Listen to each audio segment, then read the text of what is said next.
Bonjour et bienvenue à tous sur le blog de l'option Hôpital numérique. Nous vous présentons tout de suite la vidéo du mois de janvier.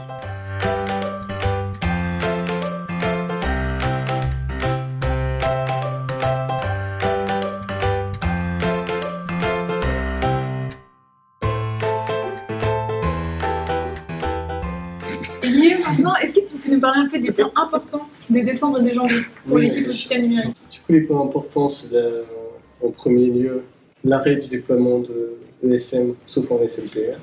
Ok. Et c'est aussi le problème réseau, donc en pédopsie, en extra et en CMP. Donc il y a eu beaucoup de sites qui n'ont pas été déployés. Ok, à cause d'un problème réseau. Et du coup, est-ce que tu peux nous dire quelle a été la réaction de l'équipe Hôpital numérique suite à cette annonce de non-déploiement? Donc ça a été un coup dur, mais ça a été intéressant puisque on a du coup cherché à un peu motiver certaines personnes de l'équipe qui se sentaient un peu délaissées. J'ai derrière moi Osama, avec qui nous avons réalisé des scripts qui permettent en fait d'accélérer le processus de paramétrage. Alors, est-ce que tu pourrais nous expliquer, à tous ceux qui regardent cette vidéo mensuelle, en quoi tes scripts de paramétrage ils permettent d'accélérer en fait le processus et de simplifier un peu la vie à tous ceux qui s'occupent de paramétrer des formulaires, tout ça?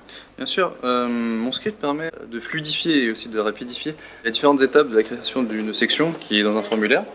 Parce qu'à la main, la création d'un formulaire est assez longue parce qu'il faut positionner plusieurs champs pixel par pixel, histoire que ce soit bien aligné et bien mis en forme. Il faut aller chercher aussi certaines informations qui sont dans la base de données et qui prend aussi beaucoup de temps. Donc, mon script permet de faire tout ça automatiquement.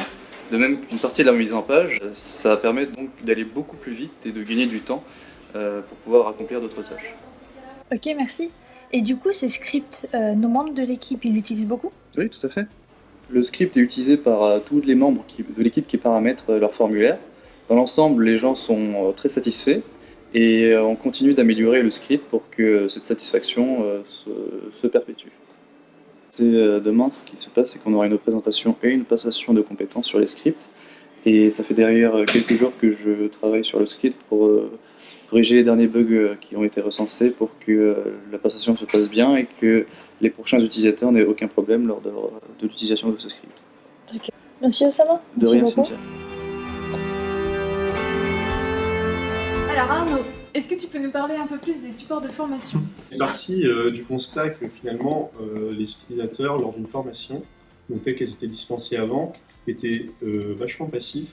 Donc on a eu l'idée de changer toute la formation et de la baser sur des exercices qu'on leur donne. Donc on leur donne à la fois différentes étapes qu'ils doivent faire pour qu'ils prennent en main le logiciel eux-mêmes, et en même temps la doc qui leur permet finalement de suivre les différentes étapes. Donc tu fais ça et comment tu le fais. Donc là, ça leur permet de gagner en autonomie, de manipuler le logiciel eux-mêmes, et finalement, ils apprennent par la pratique plutôt qu'en visuel. Voilà, exactement. Okay. Pour la mémoire, c'est quand même beaucoup mieux et que c'est plus vivant en soi. En fait, on passe dans les rangs, on répond à leurs différentes questions, et ça permet d'adapter finalement la formation en fonction des niveaux. Vous avez mis en place des nouveaux supports de formation. Et comment vous avez fait valider ça par le CHU? Donc ça n'a pas été facile. Ils avaient leur mode opératoire et en fait ils voulaient que tous les supports en fait soient homogènes et pas deux types de supports différents, donc un pour leur équipe, un pour la nôtre. Donc il fallait que tout le monde utilise les nôtres. Tout simplement on a mis en place tous les supports, on a fait la documentation, on a fait les différentes parties graphiques, visuelles de la formation, donc un précis, un diagramme pour leur expliquer le déroulé. Donc on l'a présenté lors d'un crash test, donc une formation blanc finalement, pour voir si ça tenait bien dans le temps, si ça répondait vraiment aux différents critères. Et en l'occurrence elle le faisait, donc c'était validé. Okay. Donc ça se passe comme ça. Parfait. Merci à tous d'avoir visionné cette vidéo et on se retrouve sur le blog opnum.ec-nantes.fr pour suivre les articles de la semaine.